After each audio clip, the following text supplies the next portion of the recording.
So far we've added a point by kind of looking it up on Google using the name. We looked up this one using an address. So next we'll add in point manually using this add marker manually. But before we do that, I'm going to add a layer. So far everything we've been adding has been on a map. And the next layer maybe is going to be nature points, nature sites.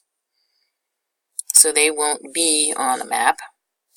And let's pull out a little bit here, close this out so we can see. And I'm going to move over to Cunningham Park. So there are, if I had just put Cunningham Park into Google, it has a tendency to try to find what would be generally the center of a big location. But I know that I took a picture closer to this end of the park. So I'm going to click on Add Marker and add in here Cunningham Park.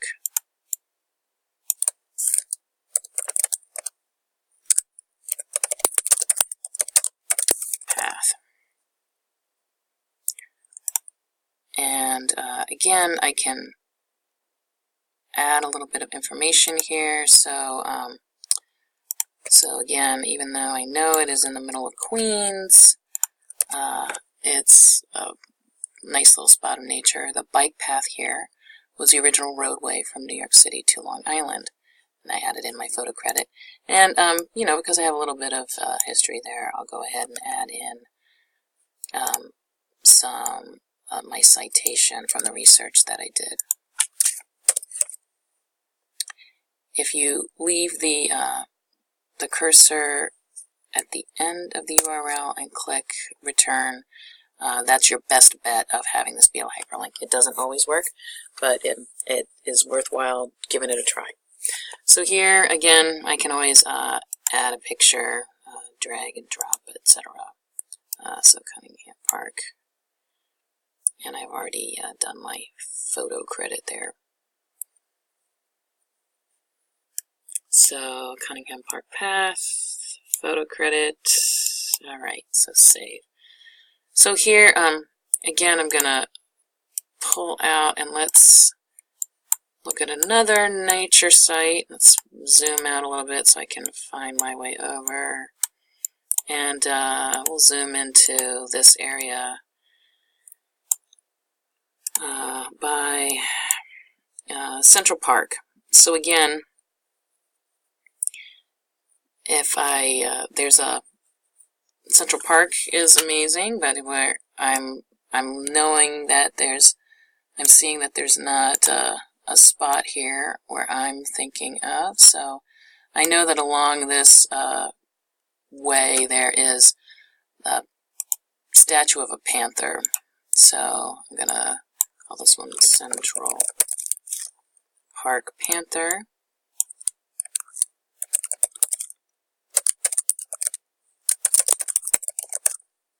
And what's kind of interesting about it is that it looks like it's crouching and ready to pounce on you as you're jogging. So we'll go ahead and looks like it will pounce on you when you're jogging. And so here I don't have a picture of it, but let me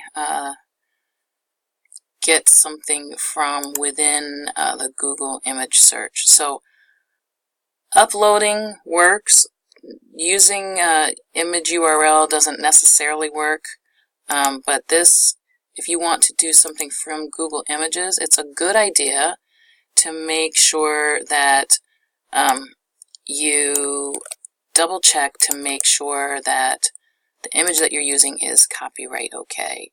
So if you click on this, Ephemeral New York, Still Hunt. This one says public domain. If anything is from Wikimedia Foundation, that's always a good idea too. So I'm going to looks like for all of these, I'm going to just double check this one. And it says it's from public domain clip art. I'm going to open that in a new tab just to make sure that it has some I'm going to double check to make sure that it's okay to use this. So, the creator of this work hereby releases into the public domain.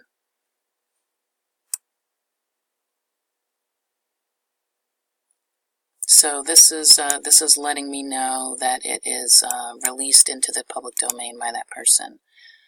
So we can go ahead and select that. I'm going to just copy and paste that URL so that I can give, so I can cite it properly. So I'm going to select that. And photo credit, and they're saying it's called Still Hunt. Crouching tiger waiting to pounce.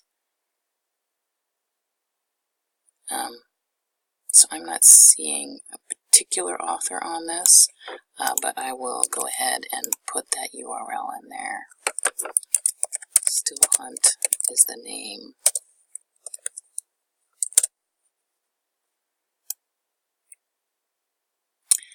So this is where, again, Wikimedia is definitely public domain. If you upload your own pictures, then you know that you have copyright to them. So those are adding manually, points manually. Also just note that if you go into this edit, you can always change the name of this one. We can call that Still Hunt. Save. This one, Cunningham Park Path. Anytime you want to, you can go in and kind of change those. So now we get to, we've already added a layer. I just want to kind of show you from the overall view. So right now you see you see 4 tabs, and when you click on the left-hand side, that navigates on the map. If I took away nature sites, then you would only see these 2. If I add those and take away the nature sites, NYC sites, you only see that. So this is to help you to kind of think in advance of, with your map, do you want everything on one layer? Do you want some things to be visible? If it's over time, do you want to be able to add different timelines for periodization, etc.?